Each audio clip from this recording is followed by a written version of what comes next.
Hello everyone, my name is Ruth Alexandre and I'm a graduate student. Today I will be talking to you about the for-profit higher education and the issues surrounding for-profit higher institutions. Our outline has 3 points. We will go over a brief history of the for-profit higher institution. The second point will be some of the issues surrounding the for-profit institution, and the third is the government plan to protect the student from the institution. For-profit institutions started in back in colonial America, 17, 1800s, where the clergy were the only people who could teach students. And some of them, because they weren't making enough money, they needed extra money. They started offering courses at the church or their parsonage for a fee. Benjamin Franklin was the one who championed for-profit institution. He thought that with the change of the economy, that we needed new skills and new trade, and they needed to be taught. So he thought that the for-profit institution should be the one teaching those skills. For-profit institution played a major role also in opening doors for people with minorities like African American, Native American, women to go to school where the curriculum will be different than on what it was before, which was theology or anything to do with politics. And with the technical courses that they used to offer were like surveying, navigation, bookkeeping, technical drawing, that for-profit institution used to offer. And for-profit institutions were basically created for people who couldn't attend like regular traditional schools or universities. These people, the minorities, could attend for-profit institution where they could still learn the skills that they needed in order for them to have a job. For-profit institution um, continued. You have with John Sperling. He studied with the University of Phoenix in 1976, where he started offering a bachelor degree because for-profit institution usually only had technical degrees or sometimes some associate degrees. They never really offered bachelor, but with John Sperling in 1976, they started offering bachelor degrees, and a lot of them follow suit. They came out and started offering bachelor's and degrees and other technical courses. With the passage of the GI Bill in 1944, the first time the bill was passed, this opened door to funding, where schools could obtain money from the government to help veterans coming from the war. Initially, for-profit institutions were not included in that bill. But Republican congressmen, decided that, most of the veterans, when they come, they prefer learning trade skills or technical skills. They don't really want to go for a 4-year school. So because of that, they started offering funding. They give funding to for-profit institution in order to help the veterans learning skills. But usually with anything where money is coming, you have to have a company or organization that goes and check and verify that they've keeping up with the requirements and the rules and the policy. The General Accounting Office did an investigation and find out that 65% of the schools were had questionable practices, um, and were overcharging government money. In 1965, Congress created guaranteed student loan, where this made the situation worse. because a lot of people with low income who could go ahead and have student loans, because they were focusing on people who couldn't afford to go to school. So with the guaranteed student loan, they were trying to help people with low income. But this made it worse for the for-profit institution because it was a way for them to get more money and help the students or whatever they think they were doing. Um, those practices that they have, the for-profit institution, because you have to have a certain enrollment, an amount of enrollment in order for you to have money coming from the government. And since they needed more money, they created phantom like students who don't exist, adding them into their enrollment, showing that they have enrollment.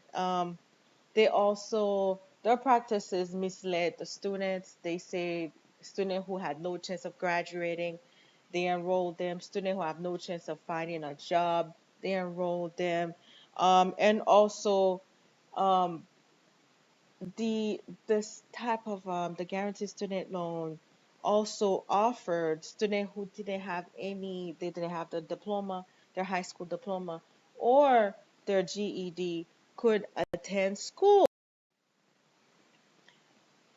Now when the the government realized, I mean, when this issue got so much worse, they blamed Department of Education, the DOE, stating that their screening practice is not working because if they were screening the schools and making sure that they following the policies and the rules and penalize them when it needed to be, we wouldn't have so much issue with the for-profit institution. But the DOE said it's not their fault because they do not have the money, the staff, to take care of this type of situation. They are understaffed. They really can't take care of all this that the government is asking them to do. So DOE screening practice was lacking, meaning a lot of for-profit institutions receive accreditation when they shouldn't receive any accreditation. Because when you look at their a survey of research that was done, for-profit institution who offer law degree, most of the students pass the law with really low rates. So their screening process, the accreditation, student schoolwork getting accreditation that they shouldn't get any accreditation. And when they get accreditation, they can apply for financial aid. But when when the DO is not doing their job, this create other issues for the government.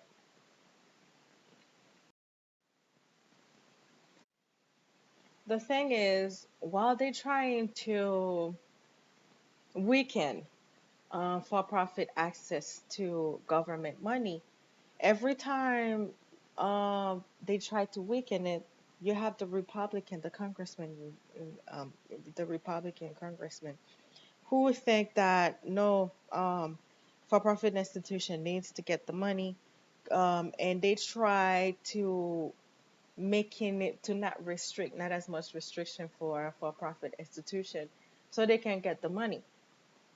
And we're not sure how is that happening, but that's what's happening.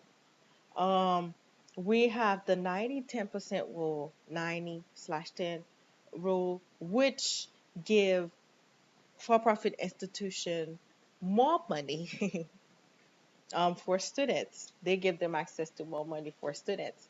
And President Obama decided to change because since this is the student that are being victimized, trying to change the parameters of this rule, because this rule will, what he's trying to do is to